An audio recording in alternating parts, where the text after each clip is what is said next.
Hello children, today we are going to start class 9 science NCERT class chapter 3 on which we will do part 2 related to this chapter 3. Okay, तो हम इस video में Dalton's atomic theory पढ़ने वाले हैं जो बहुत ही interesting chapter है।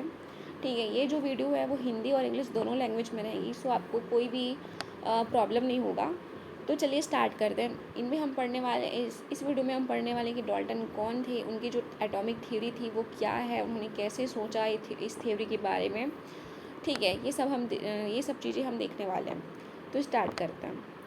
तो सबसे पहले देखते हैं who was John Dalton. John Dalton कौन थे? ठीक है, ये डॉन नहीं थे, जॉन डाल्टन थे। ओके, तो ये क्या थे? एक टीचर थे, मामूली परिवार, मतलब सिंपल से परिवार से आते थे, फैमिली से आते थे, बिलोंग करते थे ये। ठीक है, ये क्या है? जिज्ञासु प्रवृत्ति के मतलब व्यक्ति थे ये। जिज्ञासु मतलब कि मतलब हर चीज़ को जानने की कोशिश करते थे ये। ठीक है, हम ऐसे व्यक्ति को बोलते हैं जिज्ञासु प्रवृत्ति, क्यूरियस पर्सन बोलते हैं इसको। ठीक है, ये इन्होंने जो ये क्या थे? इंग्लिश टीचर थे, सिंपल इंग्लिश टीचर थे। और इनका जो बॉर्न था वो कब हुआ था? 1766 में इंग्लैंड में हुआ था। क्लियर? कहाँ हुआ था? 1766 में इंग्लैंड में हुआ था। ठीक है, और ये जो ये हर वक्त सोचते रहते थे। ये सोचते क्या थे? जो संसार में जितनी भी चीज़ें हैं वो किस चीज़ से मिलकर बनी हुई है ना? ये चीज़ उनके दिमाग में आया और यहीं से उन्होंने एटॉमिक थ्योरी को रखा। ठीक है, मतलब इनका जो बेस है वो क्या था? यहीं से एटॉमिक थ्योरी का जो बेस है वो यहीं से उत्पन्न हुआ, यहीं से जागृत हुआ बोल सकते हैं। क्लियर? इसके अलावा ये क्या थे? मौसम विज्ञान मेट्रोलॉजिस्ट थे और कलर ब्लाइंडनेस के क्या थे? ये एक्सपर्ट थे। क्लियर है? नेक्स्ट, अब इन्होंने जो भी एटॉमिक थ्योरी दी है उनका जो बिग रिवियल है कब दिया? 1808 में किया। ठीक है, कब किया? 1808 में। ये पूछता है एग्ज़ाम में, है ना, मल्टीपल चॉइस क्वेश्चन के फॉर्म में, कि जो इनकी जो एटॉमिक थ्योरी थी वो इन्होंने कब दिया था? 1808 में दिया था। ठीक है, ये क्या है? यहाँ पर देखिए, new system of chemical philosophy. ठीक है, इन्होंने क्या है? केमिकल फिलोसफी को एक नया दर्शन के रूप में देखा। ठीक है, नए चीज़ के रूप में देखा। क्या यहाँ पर क्या देखा इन्होंने? Dalton's published his ground breaking to explain exactly how chemical react and behave. This became the rock solid base of modern chemistry. इन्होंने क्या बोला? डाल्टन ने क्या समझाया, है ना? इन्होंने क्या समझाया? जो रसायन आपस में कैसे क्रिया करते हैं। रसायन मतलब जो केमिकल रिएक्शन होती है वो आपस में कैसे रिएक्शन करते हैं। ठीक है, ये चीज़ समझाया इन्होंने जो मॉडर्न केमिस्ट्री है ना, मतलब ये जो थ्योरी है इनकी, ये जो थ्योरी है वो मॉडर्न केमिस्ट्री की क्या बनी? बेस बनी। ठीक है, यहाँ तक क्लियर है? तो मैंने क्या बताया अभी तक? जो इनकी एटॉमिक थ्योरी है वो कब हुई थी, कब दिया था इन्होंने? 1808 में दिया था। ठीक है, इसमें इन्होंने क्या बताया कि जो हमारे आसपास जितनी भी चीज़ें हैं वो किससे मिलकर बनती है? परमाणुओं से, एटम से मिलकर बनती है। ठीक है, जो एटम्स होते हैं वो क्या होते हैं? छोटे छोटे पार्टिकल्स होते हैं। ठीक है, नेक्स्ट स्लाइड। अब इनका गोल क्या था? ठीक है, इनका मुख्य उद्देश्य क्या था? इसको हम देखते हैं। इन्होंने नियमों को समझाया। ठीक है, कैसे समझाया? इन्होंने एक्सप्लेन किया कि लॉ ऑफ केमिकल क्या है, law of chemical of combination क्या है। इन्होंने ऑब्जर्व किया लैब एक्सपेरिमेंट में। ठीक है, लैब एक्सपेरिमेंट करते समय इन्होंने ऑब्जर्व किया कि जो केमिकल कॉम्बिनेशन का जो नियम है वो क्या है, वो फॉलो करता है या नहीं। ठीक है, इसके अलावा जो मैटर्स का सीक्रेट है वो क्या है? मैटर्स का सीक्रेट, है ना, ये क्या है? पदार्थ का जो रहस्य है वो क्या है? Prove that everything around us is made of discrete tiny units called atom. इन्होंने क्या साबित किया कि हमारे आसपास की जितनी भी वस्तु है वो क्या है? छोटे छोटे पार्टिकल से मिलकर बनती है, जिनको हम एटम्स कहते हैं। मैंने पहले भी बताया। ठीक है, मैटर क्या होता है? Matter is everything. जितने भी हमारे आसपास की चीज़ें हैं वो क्या है? मैटर है। अब ये जो मैटर है वो किससे मिलकर बने हैं? वो एटम से मिलकर के बने हैं। ठीक है, इन्होंने यही समझाने की कोशिश की है। इसके अलावा क्या है? Introduce atomic way to provide chemist with unified scientific language. ठीक है, इन्होंने परमाणु भार की अवधारणा देकर, मतलब एटॉमिक जो मास होता है ना, उनका जो कॉन्सेप्ट बताया और वैज्ञानिकों के लिए क्या किया? नॉर्मल साइंटिफिक लैंग्वेज का यूज़ किया। ठीक है, तो यहाँ पर सिंपल ये याद रखना है कि उन्होंने एटॉमिक जो मास होता है उनका कॉन्सेप्ट समझाया, है ना, एटॉमिक मास की कॉन्सेप्ट को यहाँ इन्होंने सामने रखा। क्लियर है? अब आगे बढ़ते हैं हम। अब देखो जो इनके 6 पॉइंट्स हैं, मेजर 6 पॉइंट्स हैं, वो क्या क्या है। एटम्स एवरीवेयर, परमाणु क्या है, हर जगह है। कैसे है यहाँ पर देखो, यहाँ पर तुम all matter is made up of very tiny particles. मैंने क्या बताया, जो जितने भी पार्टिकल्स हैं वो किससे मिलकर बने हैं, वेरी टीनी पार्टिकल से मिलकर के बने हैं। ठीक है, इसको हम क्या बोल रहे थे, एटम से बोल रहे थे।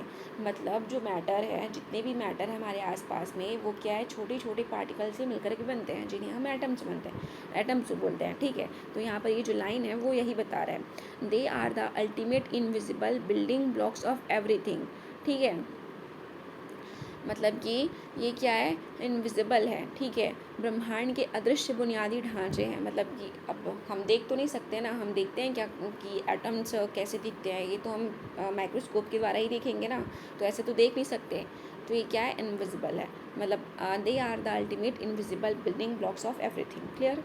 अब यहाँ पर एग्जाम्पल देखो, जैसे कि यहाँ पर मैंने एग्जाम्पल लिया है, the single grain is like an atom. जैसे रेत के महल में रेत का एक छोटा कण। अब रेत, हम यहाँ पर एक इंटरेस्टिंग एग्जांपल है। यहाँ पर हम बचपन में क्या करते थे, रेत के पास जाते थे, रेत के ढेर के पास जाते थे, वहाँ क्या करते थे हम, रेत का घर बनाते थे। अब तुम बताओ कि जो रेत का घर है उसका जो छोटा से छोटा पार्टिकल क्या होगा, रेत ही होगा ना। तो वही चीज़ है, जो तो वही जो पार्टिकल्स हैं वो क्या है, एटम्स हैं। यहाँ तक समझ आया ना। ओके, अब यहाँ पर देखो जो डायग्राम है, बोला यहाँ पर infinite atoms group together to form physical matter. मतलब कि इन्फानाइट एटम्स मिलकर के एक दृश्यमान, मतलब विजिबल चीज़ बनाते हैं। मैंने क्या बोला, जैसे कि एक छोटा सा रेत है, वो क्या है, एटम्स मान करके चलो उसको। अब इन एटम्स मिल करके, मतलब इन छोटे छोटे रेत से मिल करके क्या बना, एक रेत का महल बनाए हम लोग, रेत का घर बनाए। ठीक है, जो रेत का घर है वो क्या हमको विजिबल है ना, तो यही बोल रहे हैं यहाँ पर। मतलब यहाँ पर एग्जाम्पल से कंपेयर किया गया है यहाँ पर। ठीक है, कंपेयर किया गया है यहाँ पर। तो बोला है इनफाइनाइट एटम्स मिल करके क्या एक फिजिकल मैटर का फॉर्म करते हैं, को फॉर्म करते हैं। क्लियर है, यहाँ तक समझ आए। I hope this is very clear. ठीक है, एटम्स आर इंडस्ट्रक्टिबल, मतलब परमाणु अविनाशी है। मतलब कि इनको हम विनाश नहीं कर सकते, इनको हम ख़त्म नहीं कर सकते। ठीक, कैसे, इसको देखो। मैंने बोला इंडिविजिबल यूनिट्स, ठीक है, सॉरी इंडिवाइजिबल यूनिट्स है ना। Atoms are indivisible particles. Atom क्या है, इंडिवाइजिबल है, मतलब अविभाज्य है। अविभाज्य को हिंदी मतलब एक्सप्लेन करती हूँ मैं। मतलब कि ये और छोटे छोटे कण में विभाजित नहीं हो सकते। ठीक है, जो रासायनिक अभिक्रिया में ना तो सृजित होते हैं और ना ही उनका विनाश होता है ना। मतलब कि जो केमिकल बॉन्डिंग कर, मतलब केमिकल रिएक्शन करते समय ना तो उत्पन्न कर सकेंगे, ना तो मतलब इसको क्रिएट कर सकेंगे, ना ही डिस्ट्रॉय कर सकेंगे। ठीक है, क्या बोला है यहाँ पे मैंने, atoms are indivisible particles that can neither be created nor destroyed in any chemical reaction. Clear. Example यहाँ पर देखो तुम, जब हम when hydrogen and oxygen combine to from water. Simple सी बात है, हाइड्रोजन और ऑक्सीजन कंबाइन होकर के क्या बना रहे हैं, वाटर फॉर्म कर रहे हैं। ठीक है, अब यहाँ पर जो हाइड्रोजन और ऑक्सीजन है वो क्या है, वो क्या है, वो क्या है, वो एक क्या है, एटम है। ठीक है, अब एटम से मिलकर के क्या बन रहे थे, H2O क्या है, एक कंपाउंड है ना। तो वही बोल रही हूँ मैं, कई सारे एलिमेंट्स मिलकर के क्या कंपाउंड बनाते हैं ना। तो वैसे ही जो एटम्स है वो मिलकर के क्या है, विजिबल पार्टिकल, मतलब विजिबल मैटर बना रहे हैं। तो यहाँ पर क्या है, जब हाइड्रोजन और ऑक्सीजन मिलकर के जल बनाते हैं, H2O बनाते हैं, तो कोई नया परमाणु उत्पन्न नहीं होता। जब हम हाइड्रोजन और ऑक्सीजन को मिला करके वाटर बना रहे हैं तो क्या है, नया एटम, नया एटम नहीं बन रहा है। ठीक है, no new atoms are created. वो क्या करते हैं, केवल आपस में जुड़ रहे हैं। ठीक है, वे केवल क्या, दे ओनली बॉन्ड टुगेदर, मतलब कि वो आपस में बॉन्डिंग करके साथ साथ आ रहे हैं। क्लियर है। नेक्स्ट स्लाइड बढ़ते हैं हम। जो आइडेंटिटी ऑफ एटम्स है ना, जो परमाणु की पहचान है वो क्या क्या है, सेम एलिमेंट। मैंने क्या बताया था, जो तत्व क्या है, मतलब एलिमेंट्स क्या है और कंपाउंड्स क्या है, उसको मैंने लास्ट लेक्चर में बताया है, जाकर आप देखिए वहाँ पर। ठीक है, अब हम यहाँ पर पढ़ते हैं। Atoms of the same element are identical in mass and chemical properties. मतलब एक ही तत्व के सभी परमाणुओं का द्रव्यमान और रासायनिक गुणधर्म समान होते हैं। मतलब कि एक ही एलिमेंट्स के जितने भी एटम्स बने हुए हैं, ठीक है, उनका क्या होगा, मास और क्या केमिकल प्रॉपर्टी क्या होगी, सेम होगी। क्लियर है? जैसे कि गोल्ड एटम्स, जो सोने के एटम्स हैं उसको देखो। Every single atom in a pure gold bar is absolutely identical. मतलब शुद्ध सोने के की पट्टी का हर एक परमाणु पूर्णतः एक समान होता है। मतलब कि यहाँ पर जो गोल्ड एटम है ना, एटम मतलब यहाँ पर मैंने एग्जांपल लिया है, जो गोल्ड का एटम का एग्जांपल लिया मैंने। यहाँ पर क्या बोल रहा है, जो गोल्ड के छोटे छोटे पार्टिकल्स हैं वो क्या है, सेम होंगे, है ना, सेम एलिमेंट से मिलकर ही बने होंगे, और उनकी जो केमिकल प्रॉपर्टी भी क्या होगी, वो सेम होगी। यहाँ तक क्लियर है? अब सेकंड देखो, डिफरेंट एलिमेंट्स। ठीक है, अब क्या होता है, एटम्स ऑफ डिफरेंट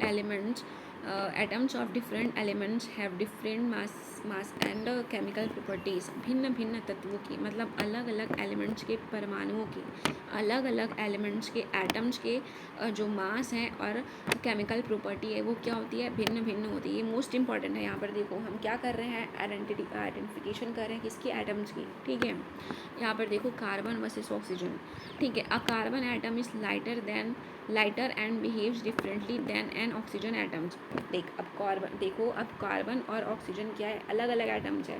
अब क्या होगा, ऐसा तो नहीं होगा कि कार्बन की जो प्रॉपर्टी होगी, एटॉमिक मास होगा, वो क्या है, ऑक्सीजन से मिलता जुलता होगा। बिल्कुल नहीं होगा ना, क्योंकि दोनों अलग अलग एलिमेंट है। तो ऑफ कोर्स यार, इनके जो एटॉमिक मास है और क्या केमिकल प्रॉपर्टी है वो क्या होगा, अलग अलग ही होगा। यहाँ तक क्लियर है? अब आगे बढ़ते हैं हम। अब देखिए केमिकल कॉम्बिनेशन, जो रासायनिक संयोजन है वो क्या चीज़ है। होल रेशियो मैंने क्या बताया था पिछले क्लास में, लॉ ऑफ डेफिनाइट प्रोपोर्शन बताया था, और लॉ ऑफ केमिकल कॉम्बिनेशन बताया था। ठीक है, अब यहाँ पर देखो, परमाणु परस्पर छोटी पूर्ण संख्याओं के सरल अनुपात से संयोग करके यौगिक निर्मित करते हैं। मतलब atoms combine in simple whole number ratio like 1:2, 2:3 ना, etcetera to form compounds. No half atoms are allowed. मतलब कि यहाँ पे जो एटम्स है वो क्या है, फिक्स्ड रेशियो के साथ बंधे हुए हैं। जैसे मैंने बताया था वाटर का रेशियो क्या है, वाटर क्या है, H2O है। तो वाटर जो है वो हाइड्रोजन के 2 मॉलिक्यूल्स और ऑक्सीजन के 1 मॉलिक्यूल से मिलकर बनता है। उनका जो रेशियो हुआ करता था, कितना हुआ करता था, वह रेशियो 8 हुआ करता था। चाहे हम उस वाटर को नाले के पानी से ले, या फिर तालाब के पानी से ले, या फिर बारिश के पानी से ले, उनका फिक्स्ड रेशियो आता था, वह रेशियो 8। क्लियर है? ठीक है, यहाँ पर मैंने एग्जाम्पल भी डाला है, यहाँ पर देख सकते हैं आप। इसके अलावा क्या है, कांस्टेंट काइंड्स, इनका जो प्रकार होता है वो क्या है, निश्चित होता है। यहाँ पर कैसे, in any given compound the relative number and kind of atoms are completely constant. किसी भी यौगिक में परमाणुओं की सापेक्ष संख्या एवं प्रकार क्या होती है, फिक्स्ड होती है। ठीक है, यहाँ पर देखो कार्बन डाइऑक्साइड का एग्जाम्पल मैंने यहाँ पर दिया है कि किसी भी स्रोत से प्राप्त शुद्ध कार्बन डाइऑक्साइड में हमेशा एक कार्बन और 2 ऑक्सीजन परमाणु ही होंगे। अब मैंने वही बोला, जैसे कि हम वाटर है या फिर कार्बन डाइऑक्साइड का एग्जांपल लेते हैं, वाटर का एग्जांपल लेते हैं। वाटर हम कहीं से भी उठा ले, उनका जो रेशियो है वो क्या है, फिक्स्ड ही होगा। क्लियर है? Next, explaining the big loss. अब क्या है, जो रासायनिक नियम है उनकी जो व्याख्या है वो क्या क्या है ना। मैंने क्या बताया था पिछली क्लास में, law of law of conservation of mass बताया था। मतलब द्रव्यमान संरक्षण का नियम क्या होता था, उसको मैंने लास्ट लेक्चर में कवर किया है। इसके अलावा हमने क्या कवर किया था, लॉ ऑफ कांस्टेंट प्रोपोर्शन, इसको भी मैंने लास्ट लेक्चर में कवर किया था। अब इनको जो डाल्टन्स थ्योरी है ना, जो डाल्टन है वो कैसे बताते हैं, क्या बताते हैं इसमें, उसके बारे में हम यहाँ पर देखेंगे। यहाँ पर देखो, सिंस एटम्स आर इंडस्ट्रिबल मुझे क्या हो गया है यहाँ पर, मतलब कि जो भी ये परमाणु है, एटम्स है, उसको हम विनाश नहीं कर सकते हैं, डिस्ट्रक्ट नहीं कर सकते हैं। ठीक है, मतलब मैंने जो बोला था, जैसे कि मास है वो क्या है, रिएक्शन के पहले और रिएक्शन के बाद जो मास होता है वो क्या होता है, बराबर ही होता है, इक्वल ही होता है। ठीक है, मतलब किसी भी रासायनिक अभिक्रिया होने के पहले, केमिकल रिएक्शन होने के पहले और केमिकल रिएक्शन होने के बाद जो भी मास होता है उनका वो क्या होता है, इक्वल होता है। ठीक है, क्योंकि जो एटम्स है वो क्या है, अविनाशी है, मतलब कि इनको हम ख़त्म नहीं कर सकते इसी वजह से, ठीक है। तो इसीलिए जो क्या जब केमिकल रिएक्शन होता है तो कोई नया परमाणु होता या फिर बनता नहीं है, ठीक है। अब यहाँ पर देखो law of constant proportion, since atoms combine in fixed whole number ratio.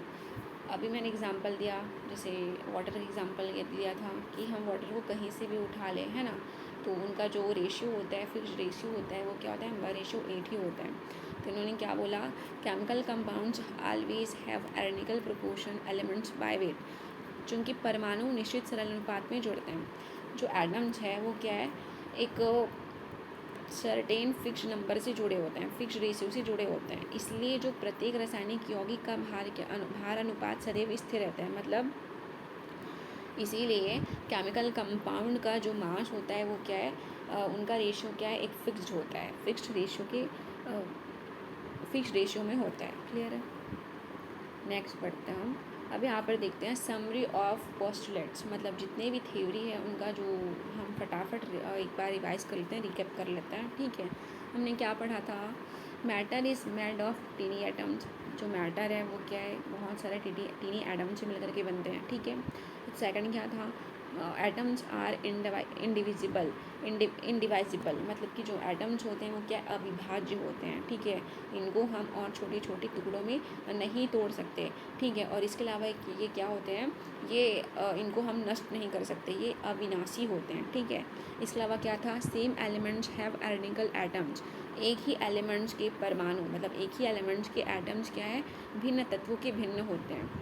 Sorry, एक ही एलिमेंट्स के जो एटम्स है वो समान होंगे, और भिन्न तत्वों की मतलब डिफरेंट एलिमेंट्स के एटम्स क्या है वो डिफरेंट होंगे, ठीक है। अब हमने क्या पढ़ा था, atoms combine in constant simple whole ratio, जो एटम्स है वो क्या है, कांस्टेंट सिंपल रेशियो से क्या है, कंबाइन हुआ करते थे, ठीक है, होते थे। अब यहाँ पर देखो जो जॉन डाल्टन है उनकी थ्योरी की कुछ लिमिटेशन थी, वो क्या क्या लिमिटेशन थी जिसकी वजह से ये जो एटॉमिक थ्योरी है वो क्या है, एकदम सक्सेसफुल नहीं हो पाया, ठीक है। Subatomic particles, atoms are divisible, क्या हो रहा है, अब एटम्स आर डिविजिबल, अब जो एटम्स है उसको हम डिवाइड कर सकते हैं बोल रहे हैं, ठीक है। यहाँ पर परमाणु विभाज्य है। आज हम जानते हैं कि परमाणु के भीतर क्या इलेक्ट्रॉन, प्रोटॉन और न्यूट्रॉन पाए जाते हैं। इन्होंने क्या किया था, जॉन डाल्टन ने परमाणु के अंदर जितनी भी चीज़ें हैं पाई जाती हैं, जैसे इलेक्ट्रॉन, प्रोटॉन, न्यूट्रॉन, इन सबको नहीं बताया था। उन्होंने बोल दिया था कि जो परमाणु है क्या है, अविभाज्य है, मतलब परमाणु को, एटम्स को हम क्या है, डिस्ट्रक्ट नहीं कर सकते हैं, ख़त्म नहीं कर सकते हैं, ठीक है। तो जो इनकी जो लिमिटेशन है इनकी थ्योरी की, वो क्या है, यही है कि एटम्स क्या है, डिवाइजिबल है, मतलब एटम्स क्या है, विभाज्य है, ठीक है। अब यहाँ पर देखो मासेस एंड कॉम्प्लेक्सिटीज़, द्रव्यमान और जो कॉम्प्लेक्सिटीज़ है वो क्या क्या है, ठीक है। अब यहाँ पर हम आइसोबार पढ़ते हैं और एक आइसोटोप्स पढ़ते हैं। जो आइसोबार होता है, आइसोटोप्स होता है, वो क्या क्या होता है, ये मोस्ट इंपॉर्टेंट, ये एग्जाम में ज़रूर पूछता है, इसको आप ध्यान से देखो। Different elements can sometimes share the exact same atomic mass, isobar क्या होंगे, जिनका एटॉमिक नंबर क्या होगा, डिफरेंट होगा। यहाँ पर ध्यान देना है ना, वर्ड्स का ध्यान देना। यहाँ पर एटॉमिक नंबर क्या होता है, डिफरेंट होता है, बट एटॉमिक मास क्या होगा, सेम होगा। क्लियर है। यहाँ पर देखो, different elements can sometimes share the exact same atomic mass, okay. यानी कि हिंदी में इसको हम समहारी बोलते हैं, मतलब जो अलग अलग एलिमेंट के एटम्स का द्रव्यमान है ना, परमाणु द्रव्यमान, एटॉमिक नंबर क्या है, सॉरी, एटॉमिक मास क्या है, सेम है, लेकिन जो एटॉमिक नंबर है वो क्या है, डिफरेंट होता है। जैसे कि आर्गन और कैल्शियम दोनों का भार क्या है, 40 है, लेकिन इसका एटॉमिक नंबर क्या है, अलग अलग है, ठीक है। अब यहाँ पर देखो आइसोटोप्स, जिसको हम हिंदी में समस्थानिक बोलते हैं, इसमें जस्ट अपोजिट होगा आइसोबार का। आइसोबार में क्या होता था, जो एटॉमिक मास है वो सेम होता था। अब यहाँ पर आइसोटोप में क्या होगा, एटॉमिक नंबर सेम होगा, लेकिन एटॉमिक मास डिफरेंट होगा। क्लियर है।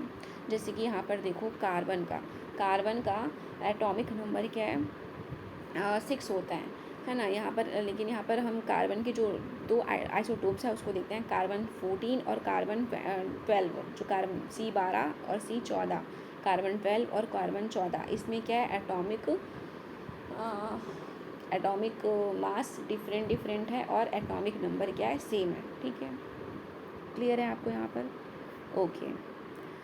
अब ये वीडियो को हम इस वीडियो में हमने क्या पढ़ा, डाल्टन थ्योरी पढ़ी, उनकी जो लिमिटेशंस है उसको पढ़ा हमने, ठीक है। तो इस वीडियो को हम यहाँ पर एंड करते हैं।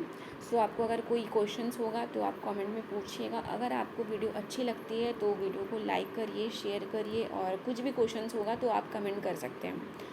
तो वीडियो को यहीं पर एंड करते हैं। Thank you so much.